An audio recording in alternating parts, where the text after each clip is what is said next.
Homage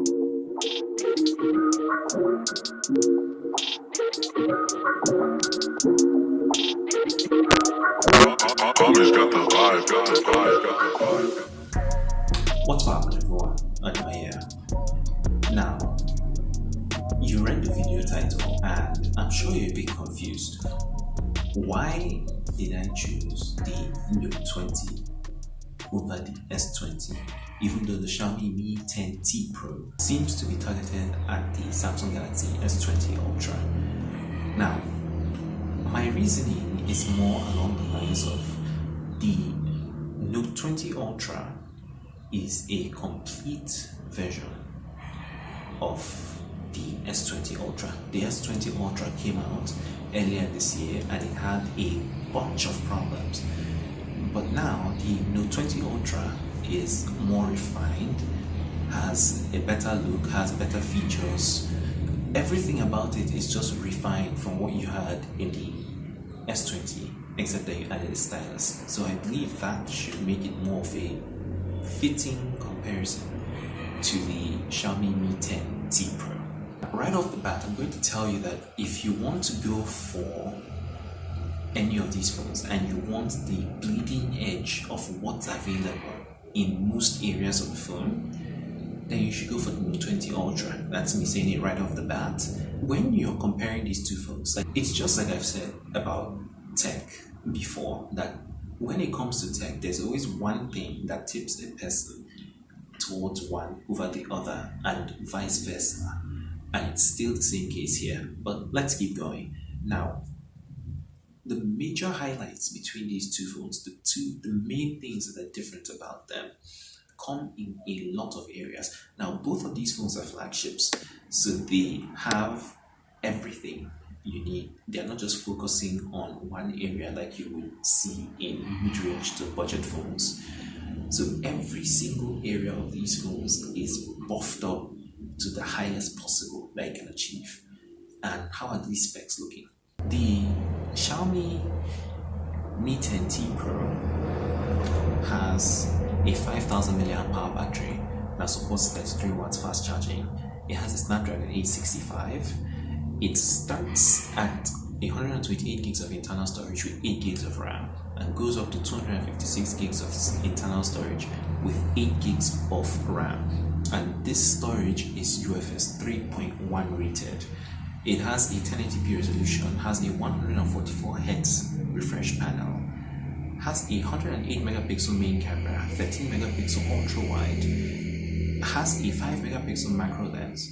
It doesn't have a telephoto lens. And then on the Note 20 Ultra side, it has a 4500 mAh battery that supports 25 watts charging, has a Snapdragon 865 Plus, starts at 128 gigs of internal storage with 12 gigs of RAM and goes up to 512 gigs of internal storage with 12 gigs of RAM. This storage is UFS 3.0 rated, a 120 Hz refresh rate, 1440p, has a 12 megapixel ultra wide camera, has no macro camera, has a 12 megapixel telephoto lens along with that 108 megapixel sensor. You can already clearly see that these two phones are tipping themselves. So one is better here and one is better here. And here's an example. In the processing power, the Xiaomi Mi 10T Pro is slower on paper than the Samsung Galaxy Note 20 Ultra. Snapdragon 865 versus Snapdragon 865 Plus. The gap between these two phones, because they are flagships, won't be noticeable. We've gotten to that point where chipsets are reaching sort of diminishing returns, so the speed difference may not be that noticeable. But then one thing that will be noticeable is that high refresh rate. Now, the Xiaomi Mi 10T Pro has a 144 Hz refresh rate panel. And to my knowledge, because it's a 1080p panel, you don't need to reduce the resolution. It's sort of disappointing with Samsung that you get only 120 Hz refresh rate on 1080p settings only. It would be better if we saw it at 1440p, but I guess they're trying to save battery. So in that sense, because any normal person will use the phone at 120 Hz, both are going to save battery.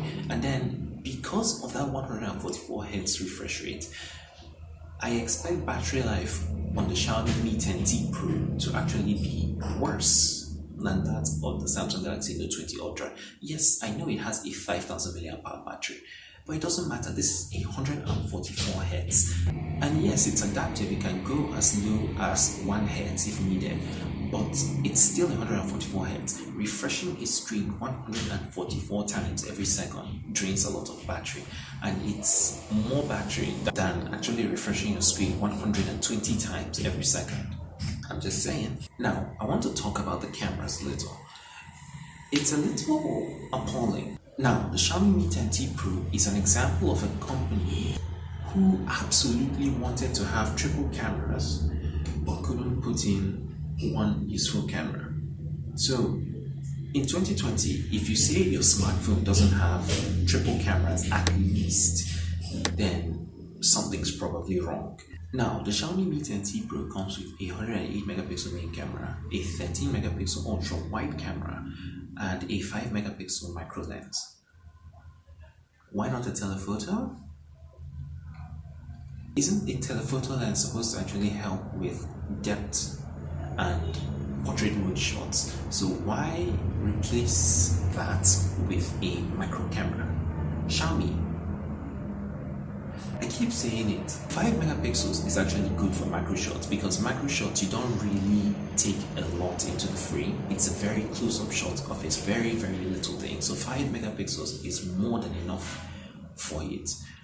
But I feel like telephoto would have been better. At least a 2 times telephoto lens would have been better. But that's just me ranting. If you're someone who doesn't care about the telephoto lens, which is actually a lot of people, you'll be fine with this phone. Now, the Samsung Galaxy Note 20 Ultra, on the other hand, has a 108 megapixel main camera, a 12 megapixel ultra wide camera, and a 12 megapixel 5 times optical zoom camera, which now allows it to go up to a stunning 50 times zoom.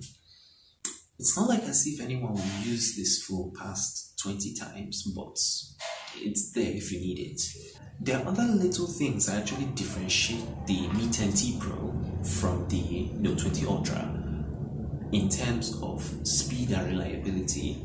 The Bluetooth versions on these phones, the Xiaomi Mi 10T Pro has Bluetooth 5.1 as opposed to 5.0 on the Note 20 Ultra. The Xiaomi Mi 10T Pro has a side-mounted fingerprint reader as opposed to the in-display ultrasonic fingerprint reader.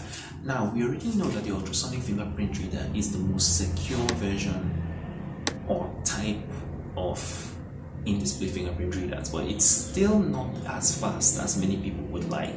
And that's actually why I believe that Xiaomi chose to go with a side-mounted fingerprint reader. It doesn't really matter to me. Other features that could tip you to Samsung's side is the fact that Samsung offers wireless decks with the Note 20 Ultra.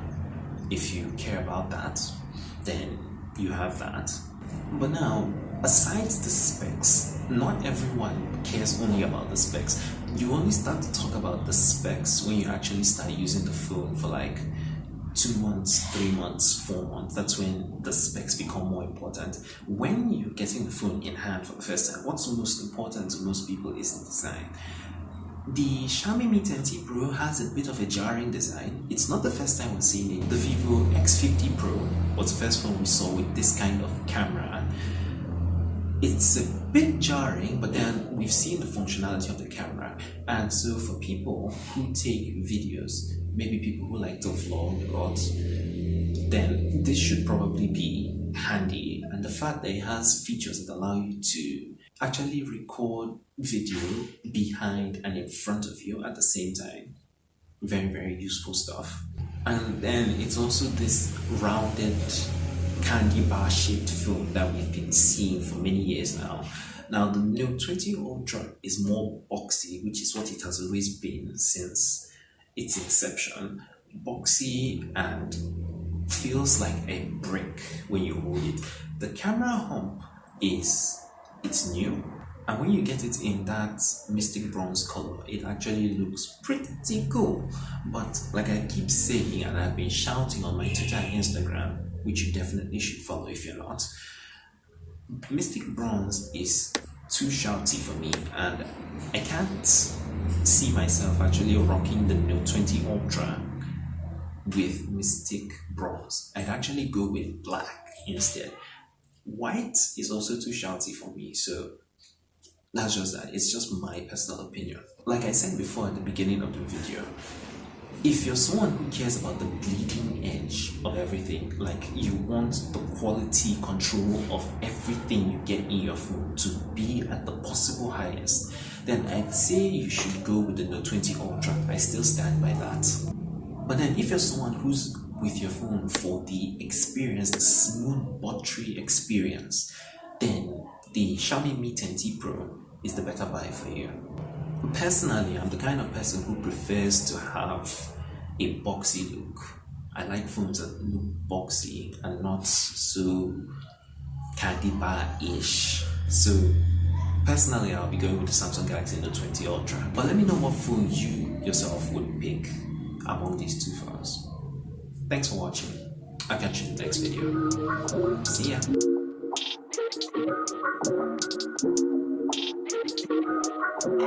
Homage got the vibe, got the vibe, got the vibe, got the vibe.